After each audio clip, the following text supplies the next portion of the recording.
पाकिस्तान का number 1 YouTuber वो है जो सुबह-सुबह उठकर ये दिखाता है कि उसकी बीवी ने जब बाथरूम में वो बुर्श कर रही थी तो पीछे से उसने कैसे जाकर अपनी बीवी को डराया। जो ये दिखाता है कि उसने अंडे कितने जलाए नाश्ते में, कितने स्लाइस जलाए, उसकी बीवी कितने बजे सोकर उठी, उसने कितने बजे मेकअप शुरू किया, कब वो बगैर मेकअप के कितनी डरावनी लग रही थी और कब वो अचानक मेकअप करके कितनी खूबसूरत लगने लगी। ये सारा उसका कंटेंट है। उसने अपनी अम्मी को कौन सा सरप्राइज़ दिया, उसने अब्बू को कौन सी घड़ी दी, वो अपने भाई को स्कूल छोड़ने गया, ये सब उसका कंटेंट है। और पाकिस्तान की आवाम माशाल्लाह उसके पास इतना शदीद वक्त है कि वो मिलियंस की तादाद में हर रोज़ उसके वो व्लॉग्स देखते हैं। मुझे उससे कोई गिला नहीं है, ठीक है, वो एक कंटेंट क्रिएटर है, उसका अपना एक अंदाज़ है, मगर देखिए तो सही हम क्या देखते हैं।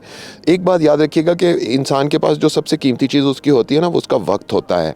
वक्त से ज़्यादा किसी चीज़ की कीमत नहीं होती, वक्त सबसे कीमती चीज़ होती है इंसान के पास। तो जब जिन चीज़ों को वक्त देता है, जब आप कोई ऐसी चीज़ें देख रहे होते हैं, 20-20 मिनट आप ऐसी चीज़ें देखते रहते हैं, एक-एक वीडियो 20-20 मिनट की वो बनाकर जब अपलोड करते हैं और आप उन्हें देखते रहते हैं, तो सोचिए आप अपनी ज़िंदगी के कीमती लम्हों में से कीमती वक्त में से वक्त दे रहे होते हैं, 20-20 मिनट मुसलसल, और फिर उसके कंटेंट को सोच भी रहे होते हैं और वैसा ही बनने की कोशिश भी आपके बच्चे कर रहे होते हैं जैसा कि बनने के बाद। मतलब क्या कोई फ़ख्र की बात तो नहीं है ऐसी कि कोई अपने फैमिली व्लॉग बना रहा हो, तो ये कोई काबिल फ़ख्र बात तो नहीं है। इस लिहाज से कि कंटेंट में जान हो, या तो फैमिली व्लॉग में कंटेंट में बहुत जान हो, लोगों को सीखने के लिए समझने के लिए मिल रहा हो। अब कितने अरसे से पाकिस्तान की आवाम का सबसे बड़ा मसला नंबर 1 और तमाम कंटेंट क्रिएटर्स का भी मसला नंबर 1 और तमाम न्यूज़ और इदारे और सहाफ़ी और टीवी, क्वीन दारू ने शादी कर ली, जो कि एक सोशल मीडिया के ऊपर वीडियोज़ बनाती है लड़की, तो उसकी शादी को लेकर के जी उसने दूसरी शादी कर ली है। तो इस मुल्क में कितने मर्द हैं ऐसे जो दूसरी शादी कर लेते हैं, तीसरी, चौथी, पाँचवीं कर लेते हैं, कोई उन पर बात नहीं करता। कहा जाता है जी उस लड़की ने पैसे के लिए कर ली, गिफ्टर से शादी कर ली। तो पैसे के लिए तो मर्द भी कितने सारे शादी कर लेते हैं, मगर कोई नहीं बोलता, तब कोई नहीं बोलता। तो दोहरा मेयार आखिर किस लिए? अब आते हैं उसकी शादी की तरफ। तो शादी कर ली तो कौन सी क़यामत आ गई कि आप सारे मिलकर उसी की शादी को डिस्कस कर रहे हैं? क्या वो पाकिस्तान की इतनी बड़ी सेलिब्रिटी है, उसका क्या कोई इतना बड़ा कंट्रीब्यूशन है कि उसको इतना ज़्यादा आप डिस्कस कर रहे हैं, उसको इतना ज़्यादा आप इन्वॉल्व कर रहे हैं, उसकी ज़िंदगी के असरार और रमूज़, शब व रोज़ और हर चीज़ को देखा जा रहा है। चलिए, मैं भी नहीं उसकी ज़िंदगी के शब व रोज़ को देखता, फिर मुझे कहेंगे आप भी तो डिस्कस कर रहे हैं। मैंने तो बातों बातों में आपको बता रहा हूँ, वक्त की अहमियत पर बात करते हुए बता रहा था कि हम वक्त अपना किन चीज़ों पर लगा देते हैं। तो वक्त की कीमत को पहचानो मेरे दोस्तों, ये बड़ी कीमती चीज़ है। ज़्यादा भाषण देने की वक्त के ऊपर मैं कोशिश नहीं करूँगा आपको, ये आपको खुद ही अंदाज़ा हो जाएगा जब आपको इसकी कदर होगी। जब कदर होती है ना इंसान को वक्त की, कहते हैं उस वक्त इंसान के पास वक्त नहीं रहता।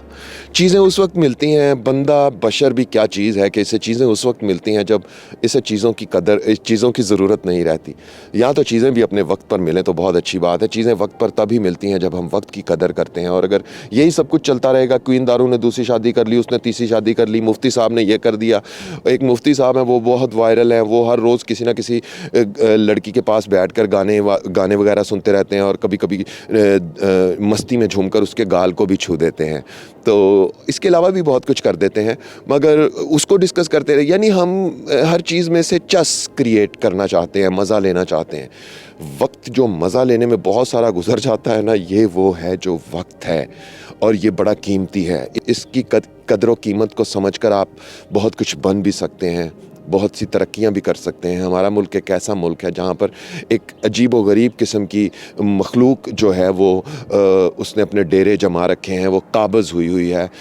उस पर बात नहीं करने की किसी को इजाज़त। आप क्वीन दारू पर जितनी मर्ज़ी बात करते रहें, आप इस तरह के इश्यूज़ को जितना मर्ज़ी डिस्कस करते रहें, कोई कुछ नहीं बोलेगा, कोई कुछ नहीं कहेगा। सब कहेंगे वेल डन, वेल डन। आपको दाद मिलती रहेगी। जैसे ही आप किसी अपने हक़ की बात करने लगेंगे तो वो मखलूक जागेगी और कहेगी कि इसको तो उठाओ ना ज़रा, ये कौन है जो अपने हक़ की बात करता है। इसीलिए हमारे कंटेंट क्रिएटर्स जो हैं वो हक़ बात कहना छोड़ ही गए हैं, जैसे हक़ की बात करना छोड़ ही गए हैं, अपने लोगों की बात करना छोड़ ही गए हैं। वो बात देखें किन मौज़ूआत पे कर रहे होते हैं। तो मैं ये समझता हूँ कि आज के सोशल मीडिया के इस दौर में हमें ये देखने के लिए कि हमारी कौम किस तरफ जा रही है, हमें व्यूज़ देखने पड़ेंगे कि किन लोगों के वीडियोज़ के ऊपर किस तरह व्यूज़ आ रहे हैं, और उसी मुनासबत से हम ये फ़ैसला करेंगे कि हमारे लोगों का रुझान किस तरफ है। अब देखिए कि वो एक पाकिस्तान का जो नंबर 1 यूट्यूबर जिसके बारे में बता रहा था शुरू में कि उसके व्लॉग्स इस तरह के होते हैं कि उसकी बीवी ने किस तरह के कपड़े पहने हैं, कौन से कलर की जूती पहनी है, कौन से कलर की जराबें पहनी हैं, उसका बस नहीं चलता। वो तो पाकिस्तान में है, वो कहीं बाहर के मुल्क में होता वो पता नहीं और भी बहुत कुछ दिखा देता, और आने वाले वक्त में शायद दिखा भी दे, इसमें कोई पता भी नहीं है, क्योंकि कैमरे से जब इतना कुछ रिकॉर्ड हो रहा होता है, हर चीज़ ही घर में रिकॉर्ड हो रही होती है, तो फिर पता नहीं क्या क्या रिकॉर्ड हो रहा होता है। तो वक्त आने पर वो बाहर भी आ जाता है। खुदा करे सबकी इज़्ज़तें महफूज रहें, हम तो यही दुआ कर सकते हैं। और ठीक है, जिसका जो कंटेंट है वो बनाए, लेकिन बहरहाल आप सब भी खुद भी थोड़ा सा ध्यान रखें, खुद भी थोड़ा सा सोचें कि हमें खुद कुछ बनना है यार, चमकना है, हमें चमकना है। किसी ने फ़कीर से पूछा, बाबा मैं कब तक बर्दाश्त करूं, मैं कब तक सारी तकलीफ़ें सहता रहूं, मैं कब तक इन प्रॉब्लम्स और परेशानियों को बर्दाश्त करता रहूं। तो फ़कीर ने उससे कहा कि तुम्हें सब कुछ तब तक बर्दाश्त करना है जब तक तुम कुंदन नहीं बन जाते, जब तक तुम हीरा नहीं बन जाते। तो हमें ये सब कुछ बर्दाश्त करना है तब तक जब तक हम कुंदन नहीं बन जाते, और कुंदन बनने के लिए हमें अपने वक्त की कदर करनी है, अपने वक्त को कीमती बनाना है, हीरा बनना है। हीरा बनना चाहते हो, अनमोल बनना चाहते हो, अपने वक्त की कदर करो।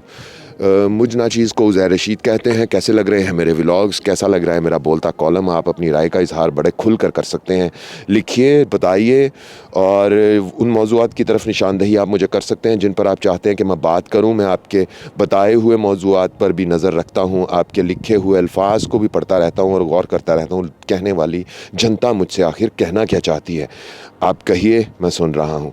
अपना ख्याल तो सब रखते हैं, आप उनका भी ख्याल रखा करें जिनका कोई ख्याल नहीं रखता। अल्लाह हो आप सबका हामी व नासिर। उज़ैर रशीद को न्यूयॉर्क से इजाज़त दीजिए। अल्लाह हाफिज़।